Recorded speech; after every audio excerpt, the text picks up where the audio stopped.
Olá pessoal, meu nome é Fernando, sou estudante do curso de Letras, Língua Portuguesa, e estamos aqui hoje para dar início à gravação do nosso videocast. Olá pessoal, boa noite. Eu me chamo Sayonara, sou acadêmica também do curso de Letras, estou no 8º período. E esse vídeo, assim como outros 3 que as meninas vão gravar, né, porque nós formamos aqui uma equipe, faz parte de um projeto da prática extensionista em literatura, que é orientada pela professora Ginete Thomas, tá certo? Nosso videocast é intitulado Se Liga nas Dicas, tá? Para você ficar aí ligadinho nas nossas dicas sobre algumas obras literárias brasileiras. Quando a gente pensou nesse projeto, a gente levamos muito em consideração os vestibulandos que estão aí se preparando para as avaliações, né? Nós sabemos que algumas obras brasileiras são cobradas, tá certo? Tanto em vestibulares como no Enem também, que hoje em dia é uma porta de entrada para a universidade. Então eu espero que vocês gostem. E também para aqueles que são interessados em aprender mais, conhecer mais sobre as obras brasileiras que nós temos, que são ótimas, né, por sinal. E hoje, nesse primeiro videocast, nós vamos falar sobre a obra O Cortiço, que foi publicada em 1890. Ela é uma obra que marca o naturalismo, mas é importante ressaltar, gente, que ela não é a primeira obra que marca o naturalismo, tá certo? A primeira obra que marca o naturalismo aqui no Brasil foi a obra O Mulato, de Aloysio de Azevedo, que é o mesmo autor do Cortiço, que é o Aloysio de Azevedo. Isso mesmo.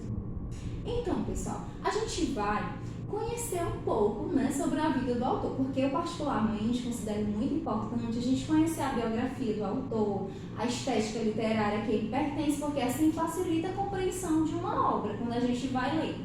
Então, Aloysio de Azevedo, ele é considerado, né, o primeiro naturalista, o pioneiro, ele é considerado o cânone, né, do Brasil por as suas obras naturalistas.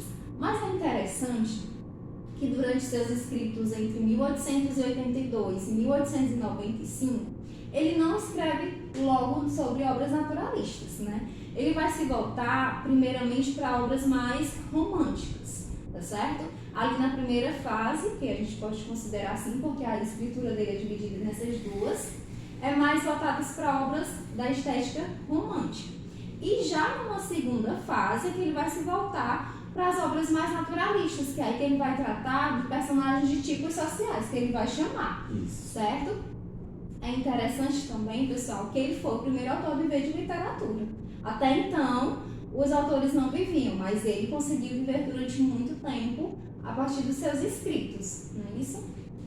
E aí também é interessante ressaltar que ele, por as suas obras naturalistas, ele é um autor que é influenciado pelo determinismo e pela zoomorfização, não é isso? O determinismo é a influência de Hippolyte Taine, né? Que é quando, de acordo com a perspectiva dessa estudiosa, se volta para a realidade social, levando em consideração 3 aspectos: a raça, o meio e o contexto histórico. E quando a gente vai ler a obra O Cortiço, a gente percebe muito esses 3 aspectos, né? O meio, que é ali o cortiço, onde tudo acontece, a raça, que se condiciona àquele meio, e como o contexto histórico da época também influencia, né? A gente percebe muito isso. E é interessante que a partir dessa ideia de compreender a sociedade a partir desses 3 aspectos, que o autor ele vai se voltar para a realidade daquele lugar. Ele vai visitar, vai analisar, vai observar para poder realizar sua crítica social sobre aquele espaço, né? Ele não vai falar somente distante, não. Ele vai até a realidade, observa, analisa, não é isso? E a gente também percebe uma influência de Auguste Comte, que é do cientificismo, né, que ele vai dizer. Ele vai lançar um olhar bem cientificista sobre a realidade social. No entanto, que os personagens não têm muitas características psicológicas, mas sim características mais animalescas, que é justamente a zoomoficação, que vai chamar, que é a influência também lá do pensamento naturalista francês, que vem lá da Europa, da Émile Zola, né, tem muito isso. E assim, uma outra coisa que é bem interessante na obra O Cortiço é a riqueza de detalhes, tá? é muito detalhes. Os personagens são minuciosamente detalhados, o espaço, tudo que acontece ali. E aí isso a gente percebe a influência de Eça de Queiroz, que também é muito detalhista quando ela vai tratar sobre qualquer coisa, sobre os personagens. É muito interessante a influência desses autores sobre a obra de Aloysio de Azevedo. Isso é uma coisa, essas questões das correntes, né, do positivismo, do determinismo e do cientificismo, a gente vê as características dentro dos personagens, que é como você falou, ele vai fazer um estudo de campo para construir esses personagens, né? Ele não faz o personagem de forma superficial, tanto que a própria obra em si deixa bem claro as características de cada um, né? E a obra é grandiosa, a obra ela tem volume por conta dessa diferença dos personagens, né? E a questão dos personagens serem diferentes traz um pouco dessa tese, né? Desse personagem tipo, que é isso que a gente vai ver presente durante toda a obra. E isso é interessante porque ele faz isso de forma magnífica e faz com que todas as histórias tenham uma coisa importante, mas ao mesmo tempo elas estejam entrelaçadas. Exatamente, e condicionadas àquele espaço. Querendo ou não, toda a obra está condicionada ao espaço, né? E assim, é interessante que o Aloysio de Azevedo ele também vai falar sobre a questão da exploração econômica, né? Bem característico das obras dele. Isso. E a gente vê claramente nessa obra postiça essa exploração mesmo das pessoas. E aí, assim, falando de uma maneira mais geral, essas são algumas características que a gente vê fortemente na obra postiça, mas assim, em termos de características mais gerais, Aloysio de Azevedo, em suas obras, ele sempre busca se voltar para a realidade social, lançar um olhar, sua crítica sobre o que está acontecendo, traz temáticas como a prostituição, o adultério, o homossexualismo. E esses temas, pessoal, nas obras, é um ponto assim, que eu considero até negativo, que a gente estava conversando, que é considerado uma patologia, né? Ele considera tanto os personagens no sentido animalesco, que ele atribui patologias a isso. Né? Porque se a gente for ver, ele faz esses apontamentos porque naquela época, né, daquela escola literária, isso não era tão comum. Exatamente. Então eu acredito que ele deixa isso evidente para que os leitores consigam perceber essas diferenças, né? Como era normal uma pessoa ter características diferentes. E existem na obra alguns personagens que têm essas características, né? E para eles isso era totalmente anormal, não estava dentro dos padrões da época. Exatamente. E ele deixa isso bem claro dentro da característica de cada um dos personagens. E quando a gente vai, assim, se volta para o contexto histórico em que o naturalismo ele é introduzido aqui no Brasil, é na segunda metade do século XIX, que é um período em que está havendo a decadência da monarquia, né, isso? Havendo aí um movimento abolicionista e republicano. Então a gente vê todo um momento ali voltado para a mudança no país. E é justamente nesse período que a obra Cortiço, ela se volta para a realidade daqueles espaços e começa a trazer histórias dessas pessoas que estão lá. Porque assim, se a gente fosse voltar, os personagens são lavandeiras, né, são operários, e aí a gente vê até um pouco da diferença de classe social dentro de um mesmo lugar, né? Se a gente fosse botar como for mais à frente, que eu já estou aqui antecipando, a gente vai conhecer mais a obra e vai perceber isso. E só um ponto em relação ao contexto, é bem interessante, esse contexto de abolição, né? Esse contexto de mudança, saída de Império para a República, isso influencia também, por quê? Porque ele vai dar visibilidade àqueles personagens que são tidos como mais simples, humildes. É uma característica dele, estar trazendo esses personagens e a vida deles para dentro da obra. Se a gente pensar no contexto, a gente vai deixar de lado um pouco esses heróis nacionais e aí ele vai mostrar a realidade tal e qual a partir desses personagens mais simples, digamos assim. Exatamente. E aí também existe uma confusão em que as pessoas confundem o naturalismo com o realismo. Embora o naturalismo ele tenha esse olhar para a realidade, ele vai se diferenciar do realismo, por quê? Ele vai se voltar, vai ter uma vertente mais determinista, tá certo? E voltada para a zoomoficação, que é justamente atribuir características animais aos personagens. Porém, existem algumas características que são semelhantes, sim, entre o realismo e o naturalismo.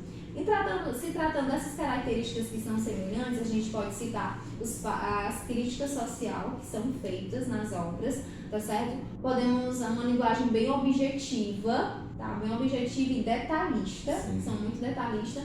E vai também, não traz fatos idealistas, que é típico dos românticos, né? Sim. E aí as obras naturalistas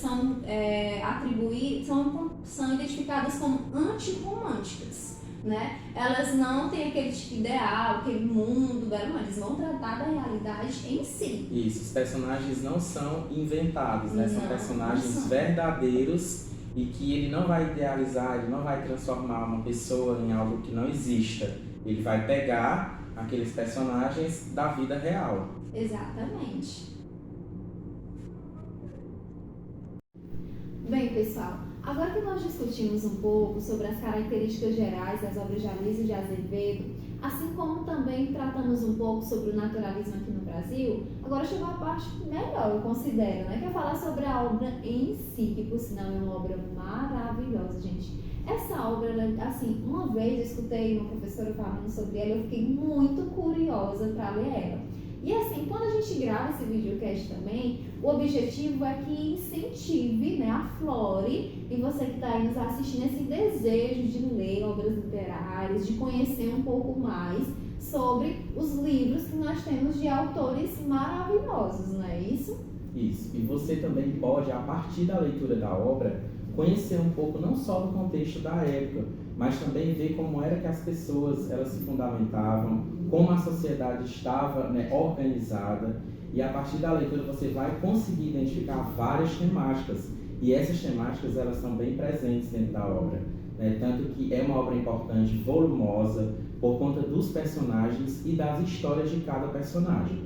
E assim, a literatura ela se torna assim, mágica, eu considero muito bela, porque embora uma obra como essa tenha sido escrita em 1890, mas a gente vê assim, muita coisa que reflete ainda hoje, né? Porque querendo ou não, nós somos um reflexo do contexto histórico que a gente vem. Então assim, nessa obra e entre outras, a gente identifica muito isso, né? É bem interessante. Então vamos lá. A obra Cortiço, né, foi publicada em 1890. E aí o Cortiço é um lugar que foi criado lá no bairro Botafogo, no Rio de Janeiro, que a princípio era a capital do Brasil e a maior cidade, né, que teve aqui. Isso. E aí a gente vê logo de início, a gente vai conhecer lá o João Romão, né, que é aquele explorador mesmo, gente. Ele consegue formar o cortiço a custo de muita exploração. Lá está dizendo que é muito trabalho, mas a gente sabe que por trás tem muita exploração também. Isso, é verdade. E aí a gente já consegue identificar a primeira, né, das grandes temáticas da obra, que é o capitalismo, né? Isso. E o personagem em si, ele é altamente explorador e ele só pensa em dinheiro. Então isso vai ficar bem claro dentro da obra. E ao longo da obra a gente vai perceber isso cada vez mais, porque ele vai se mostrar uma pessoa altamente gananciosa, interesseira, e vai até então explorar os próprios outros personagens dentro da obra. Tudo para quê? Para que ele se saia bem, para que ele consiga estar sempre em ascensão dentro da sociedade. E é interessante que esse desejo dele de explorar é justamente esse desejo de conquistar a ascensão, né? Porque ele é um português, mas ele não conseguiu a sua ascensão social no lugar que ele está, ele não conseguiu. E aí, nessa ganância dele de conseguir, ele fica explorando as pessoas. E aí a gente vê os principais personagens que estão lá, que a gente até comentou antes, né? Deu uma deixa, que são as lavandeiras, operários, né? Fugitivos também, que na época escravocrata que estava tendo, então eles também tinham fugidos, né? Sim. Dos seus senhores. E aí também é interessante que ele vai citar que lá também moravam operários, né? Trabalhadores de... Como é que ele vai dizer? Pedreira. Ele vai dizer, porque aí a gente também, de certa forma, vê um certo contraste. Porque essas pessoas, elas têm um trabalho fixo, né? O pedreiro, de certa forma, um operário, né? E ao contrário da lavandeira, que nem sempre era um trabalho fixo, né? De certa forma. E aí a gente vê essa questão de diferença de classes dentro de um mesmo lugar.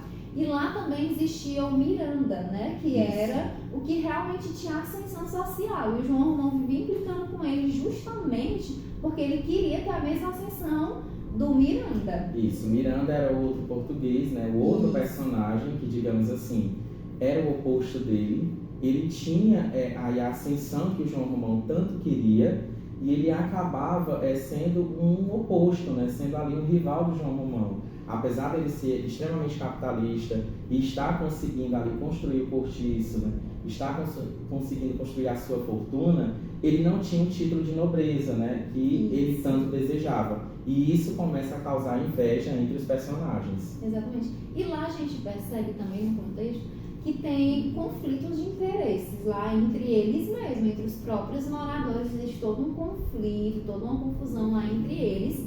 E aí, um ponto que o autor destaca nessa detalhista que ele é, né? Ele vai destacar que lá as pessoas, apesar de serem humildes, eles sempre tinham festas, danças, né? Eles sempre gostavam de festividades. E é justamente numa festividade como essa que acontece um conflito, né? Entre lá Rita Baiana, que ele vai caracterizar ela, né? Como mulata dela, né? Isso. E o Jerônimo se apaixona por ela. Só que ela já namora firme, né? E aí existe esse conflito, lá, esse triângulo amoroso entre eles. Isso, outra coisa interessante é que ele consegue pegar o estereótipo do personagem e aí já ia atribuir algumas características, né? Como você bem falou. A Rita Baiana, ele já vai associar ela à questão da bebida, à questão da cor, da sexualidade, da própria prostituição, por conta da característica física dela. E aí ele já começa a dar ali uma deixa, a fazer uma crítica mesmo em relação a isso, em como as pessoas eram vistas naquela época por sua condição. Exatamente. E assim, a gente percebe também justamente a questão da prostituição sendo colocada como uma patologia, né? Que a princípio, durante toda a obra, ela é vista como uma patologia. E também tinha as lavandeiras que tinham características mais masculinas e outras mais afeminadas, não era isso? Isso. Tem a personagem machona, né? Que é uma lavadeira, que pelo próprio nome a gente já percebe, né, ali características masculinas presentes na lavadeira. Como tem também o oposto, que é o personagem albino, né, que ele também está ali com as lavadeiras, ele faz o trabalho de lavadeira também, que naquela época era interessante a gente ver que um homem, né, estava em meio às mulheres, né, e hoje a gente talvez já vê isso com outros olhares, e por ele estar ali, ele já estava ali adentrando a uma temática, né, que a gente pode dizer que é a homossexualidade, né, também, porque ele deixa evidente ali, quebrando esses paradigmas, né, de trabalho feminino e trabalho masculino. Isso, exatamente. E aí quando a gente vai se voltar, mas assim, a forma como o autor vai descrever um trecho assim, que me chama muita atenção nessa questão animalesca, né, que ele coloca, é como ele descreve o espaço e as pessoas que ali estão. Eu vou ler aqui um pedacinho para vocês. E naquela terra encharcada e fumegante, naquela umidade quente e lodosa, começou a minhocar, a esfervilhar, a crescer um mundo, uma coisa viva, uma geração que parecia brotar espontânea, ali mesmo, daquele lamério, e multiplicar-se como larvas no esterco. Aqui a gente percebe justamente essa questão animalesca, minhocar, esfervilhar, crescer. Ele vai tratar o espaço como um ambiente, né, propício para crescer, para se desenvolver, e a gente lembra muito da teoria de Darwin, né? Porque eles estão lá naquele mesmo lugar, estão se adaptando ao local, sempre buscando algo a mais. E aí a gente vê também o contrário, né, em que ele faz do próprio personagem principal, que é o cortiço, traz características humanas para ele, né, para o cortiço, né, quando ele fala de abrir os olhos, fazendo referência a abrir as janelas, né, às 5 da manhã, ele está fazendo uma personificação, né, trazendo características humanas para o que não é humano, enquanto aos humanos ele traz características animalescas. Bem animalesca, a forma como ele descreve, e a gente percebe que nessa riqueza de detalhes a gente consegue projetar, né? Eu achei isso magnífico, a gente consegue projetar o espaço, o lugar, as pessoas que estão ali, e é justamente isso aconteceu devido a essa observação que ele se debruçou, que ele buscou fazer. Sim, e o mais interessante é que assim, cada espaço do cortiço, ele consegue criar uma história diferente, né? Esse estudo de campo, digamos assim, que ele fez para construir, ele fez para realmente se aprimorar, né, em cada personagem. Então que a gente tem outros personagens, a gente tem a personagem Leone, né, que é uma prostituta, tem a personagem Pombinha, que é uma jovem virgem. Então assim, existem várias realidades dentro da obra, dentro do contexto do cortiço. E é interessante que alguns personagens, ao longo da obra, eles vão se modificando, que aí a gente volta lá para o início dessa questão do determinismo, né, do meio e modificar os personagens. É quando os personagens eles vão adquirir características do meio, né, no caso do cortiço, e aí eles vão começar a se transformar. E isso é bem visível dentro da obra. Exatamente, é muito interessante. Eu achei interessante essa história da pombinha, não é? A trajetória dela dentro do enredo. Sim, até pelo próprio nome, né? Se a gente fizer uma alusão à paz, alguma coisa assim, algo delicado, ela era jovem, tinha 18 anos, estava prometida para o seu noivo, né, o Carmo, e aí ela conhece a Leone, que é essa prostituta, e aí ela acaba seduzindo a pombinha, e depois de um tempo ela casa com o Carmo, a pombinha, só que aí ela nunca esquece a Leone, né? E eu acho que esse contato com ela, essa coisa do corpo a corpo, faz com que ela depois deixe, né, o seu noivo, o seu marido, e aí vire prostituta e vai ficar com a Leone. Vai viver com a Leone. Nós temos também a personagem Bertoleza, né, que é uma escrava fugida, e ela acaba aí se envolvendo com João Romão, e ele, capitalista como é, ele acaba enganando a personagem, né? Ele faz dela um tipo de suporte para crescer na vida. E ele acaba, aí vendo a condição dela de querer se alforriar, ele engana a personagem, pega o dinheiro da personagem e faz ali uma espécie de maracutaia, né, com ela, engana ela, compra uma carta de alforria falsa, e aí a personagem acaba se decepcionando, né, mesmo tendo depois se envolvido com o personagem, no final da obra ela acaba cometendo suicídio, infelizmente. E outra coisa interessante aí é que a gente pode perceber que como ele, um personagem que lutou tanto, né, que escravizou tanto, explorou tanto outros personagens negros, no final da obra a gente vê presente essa questão abolicionista, que ele acaba recebendo a visita de abolicionistas, né, já que a gente está falando ali do contexto do final do século XIX. E aí é outra temática que o autor ele deixa claro dentro da obra, essa questão dessa crítica, né, dessa injustiça, como é que um personagem que fez o que fez com personagens negros acaba ali ganhando ali uma homenagem, como se tivesse lutado pela abolição dos escravos. E a gente tem também essa questão de outras características dela, da própria personagem, enquanto mulher, enquanto negra, que tenta ali ganhar sua liberdade, e a gente vê que isso ainda hoje é bem difícil, por conta mesmo do próprio estereótipo dela, né, de ser escrava. Era uma escrava fugida, e ele aí usa isso, que ele acaba falando, né, para os donos dela, onde ela estava, depois de todo o conflito, e eu acredito que ela tenha ali se decepcionado e tenha não conseguido voltar mais para a vida dela de escrava e acaba tirando a sua própria vida. É interessante que o João, além da Bertoleza, que ele vai dizer que ela trabalha de longe para ele, né? Não tem descanso nenhum. Ele tem um amante e quer se casar com uma moça, né, que é filha de um português, para justamente ele alcançar essa ascensão social.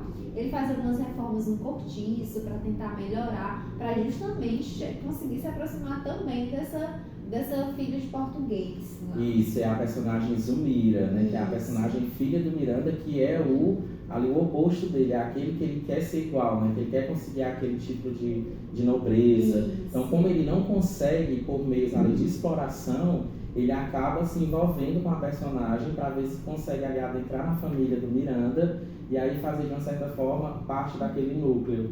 E ali conseguir o que ele tanto deseja, que é o título dele de nobreza. Com certeza, ele almeja muito esse título e ele faz de tudo para conseguir, né? Ele não mede esforços para isso. Sim, gente, então a gente agora vai falar para vocês um pouco das características que a gente percebeu dentro da obra. Né? Ao longo da obra, o autor ele deixa claro ali muitas coisas presentes, né? Como já foi colocado, é uma obra muito volumosa, então a gente pode ali abordar ali as questões sociais, né?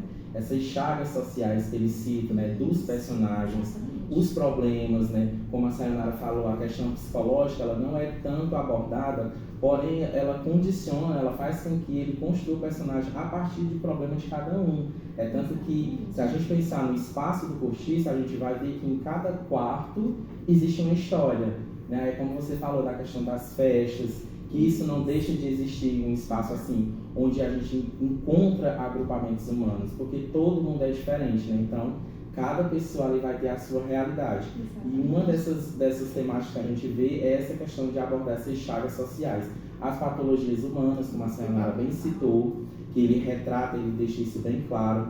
patologia física e mental também, que a gente percebe, né, dentro da obra. O homem animalizado, que a Samara falou tão perfeitamente bem, essa questão aí que a gente vê das características de homem, né, da característica de animal para homem e do próprio Cortiço, que para mim é o personagem principal. Né? Se a gente vê, ele ali não está como pano de fundo, ele está como personagem principal. Que influenciam tudo ali dentro daquele espaço. Isso, porque ele não é só ali o espaço onde acontece a história, ele acaba influenciando os personagens. Que aí a gente vê essa questão ali do determinismo. Ele deixa o Cortiço, ele constrói o Cortiço ao longo da obra justamente para fazer com que o leitor perceba a construção dos personagens também. Que aí a gente cita o Jerônimo, né, que era um personagem altamente responsável, trabalhador, que quando passa a frequentar o Cortiço, ele muda de personalidade. Então acho que ele deixa isso bem claro. A questão do sexo, né, que é outra temática também bem presente, como já foi citado na personagem Rita Baiana, na própria Bertoleza também, né, condições físicas, né, ele cita muito a questão da cor e faz uma alusão nisso de que as personagens elas são ali fáceis, né, podemos dizer assim, né, que são personagens que têm ali uma vida fácil, que são mais propícios ali à prostituição e à bebida.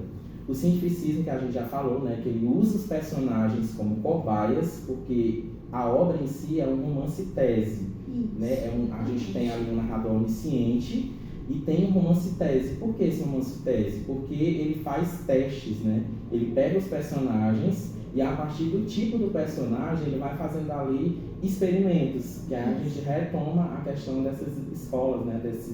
Do cientificismo, do darwinismo. É como se ele estivesse fazendo ali teste com todos os personagens. Por isso que a gente vê essa questão bem presente.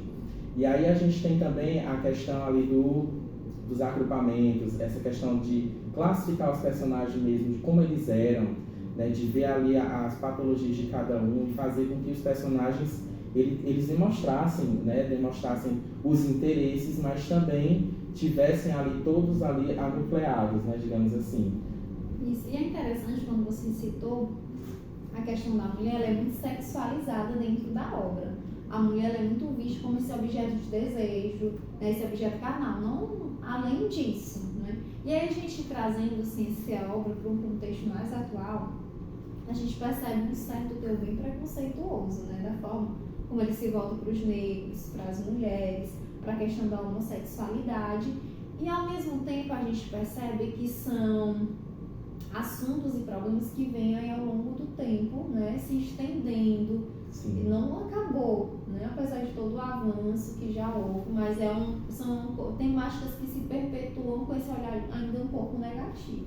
Isso. E essa exploração, assim, uma das últimas temáticas que a gente percebe é a exploração do homem pelo próprio homem, né? Isso. Assim, o personagem de João Romão, ele ali é só o principal nessa questão de demonstrar ali que o homem capitalista ele explora o outro. Só que não existe só ele. Se a gente for ver, ali a gente está em um contexto de mudança, né, no país, de mudança de pensamento, de ideologias. Então acho que a obra em si, ela traz isso, deixa isso bem presente. Né? O Cortiço em si, ele só é um pano de fundo, mas ali as críticas que o autor vai colocando ao longo da obra, a gente vai podendo fazer, né, esses links com toda a história que acontecia na época.